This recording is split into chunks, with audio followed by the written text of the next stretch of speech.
Oh, Hare Krishna.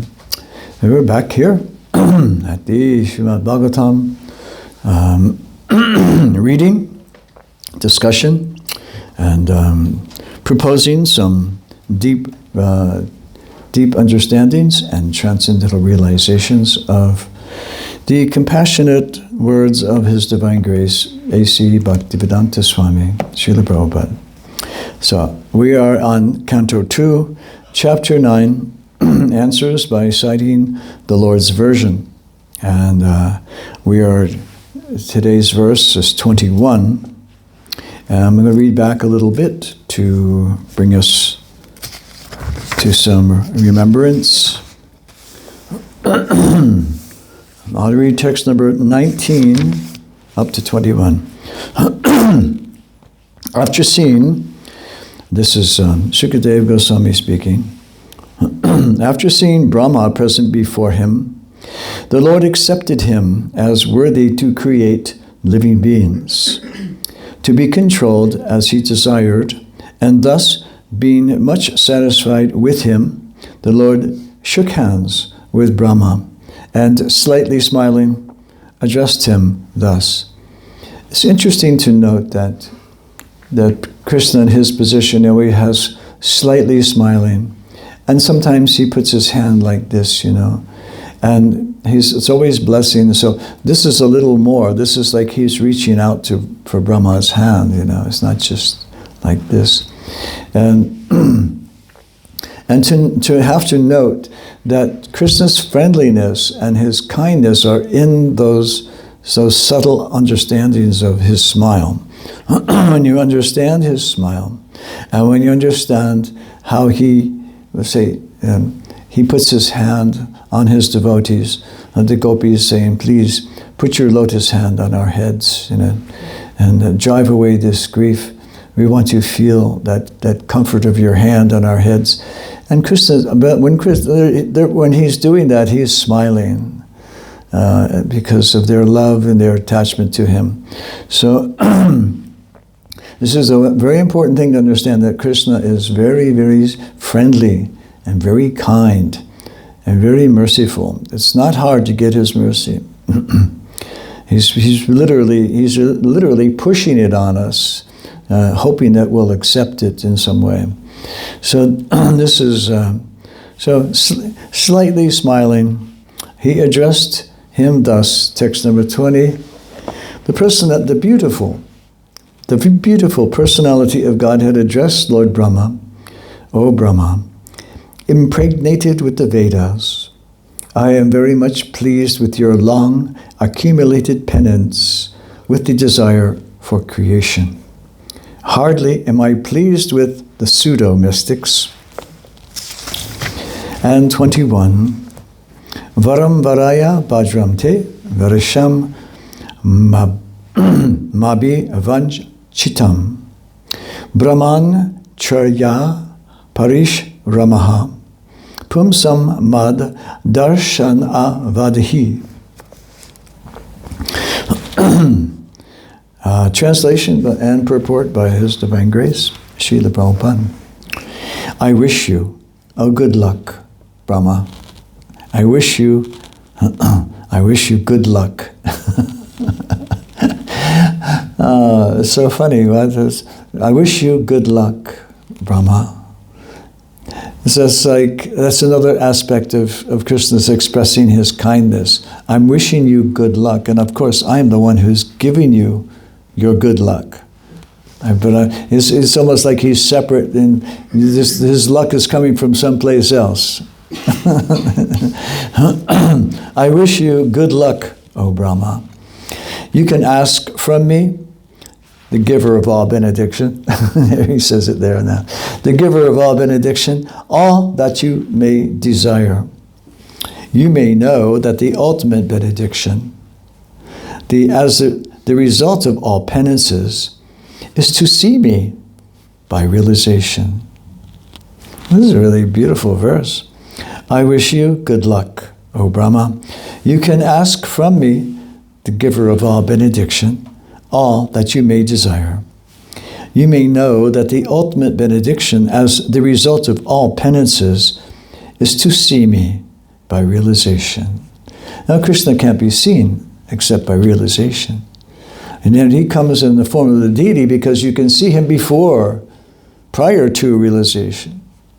And along the way, as you serve the deity and you become attached to Krishna, you will see him with realization. That's the wonderful part of this whole science of Krishna consciousness, which the Goswamis have so painstakingly accumulated and put together for our benefit, that the deity worship is essential because it helps to focus the mind and the heart on the object and the form of the Supreme Personality of Godhead. Those are the things. Was it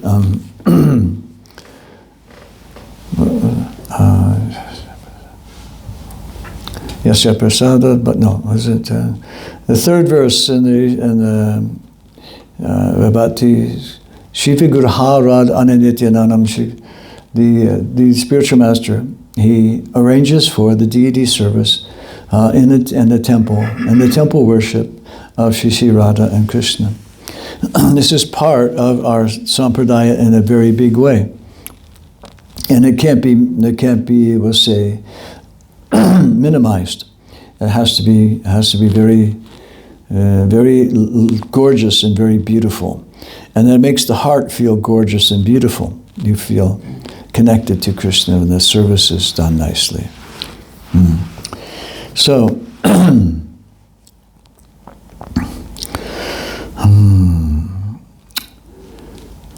purport by His Divine Grace, the ultimate realization of the Supreme Truth is to know and see eye to eye the personality of Godhead. Realization of the impersonal Brahman and localized Paramatma, features of the personality of Godhead, is not the ultimate realization.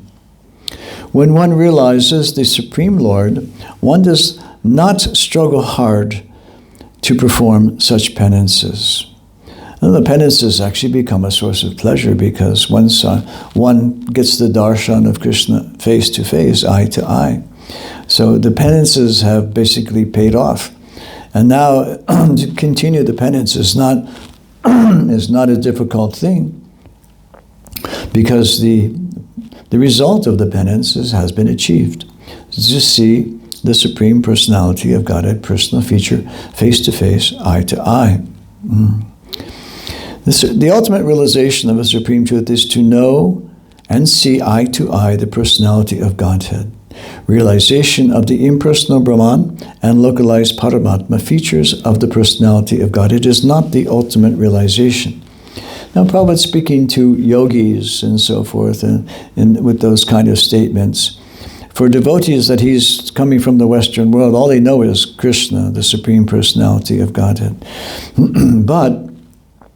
And if you know Krishna, the Supreme Personality of Godhead, and you have realization of Krishna, the Supreme Personality of Godhead, you will automatically know Paramatma, and you will automatically know Brahman. There's no extra endeavor required because those features are features of Krishna's expanded energies. So if we know Krishna, then we know his expansions and his energies. When one realizes the Supreme Lord, one does not struggle hard to perform such penances. The next stage of life is to discharge devotional service. So what's left to do after the penances have reaped their rewards is to render loving service to Krishna. That's all that's left. There isn't anything left. There's nothing else to do except just swim in that ocean of supreme happiness, of rendering loving devotional service to Krishna, heart to heart, moment to moment. And if you're so fortunate to be able to engage in his pastimes, then you may also render your service in those various ways. The next stage of life is to discharge devotional service to the Lord and to satisfy him. In other words, one who has realized and has seen the Supreme Lord has attained all perfection, because everything is included there in that highest perfectional stage. That's what Prabhupada is saying. In other words, Brahman and Paramatma are all included For one who has realized and seen the Supreme Lord has attained all perfection, because everything is included there in that highest perfectional stage. But the impersonalists and the pseudo-mystics, however, cannot reach this state. They can't reach this state because there's something's defective in their motivations, or they want something. They still want something from Krishna. They want mystic powers, or they want knowledge. They want these different things, and so they cannot ever see and come to the point of seeing him face to face, because only a devotee who has freed himself from all material desires and freed himself from speculation and desires for mystic powers can actually see him face to face, and ultimately become the ultimate mystic, really, because he can actually, then the Supreme Lord, he can give the Supreme Lord to anyone. And that's pretty mystical when you think about it. That person can benedict other people, other persons, with the mercy that's coming down through Krishna. It comes through him. And that's rather mystical. It's just not a show. It's not a mystical show. It's an act of mercy and an act of kindness. So, I'll read the verse one more time, and we'll stop here. I wish you good luck, O Brahma. You may ask from me, the giver of all benedictions, all that you may desire. You may know that the ultimate benediction, as the result of all penances, is to see me by realization. Hare Krishna. Srila Prabhupada ki jai.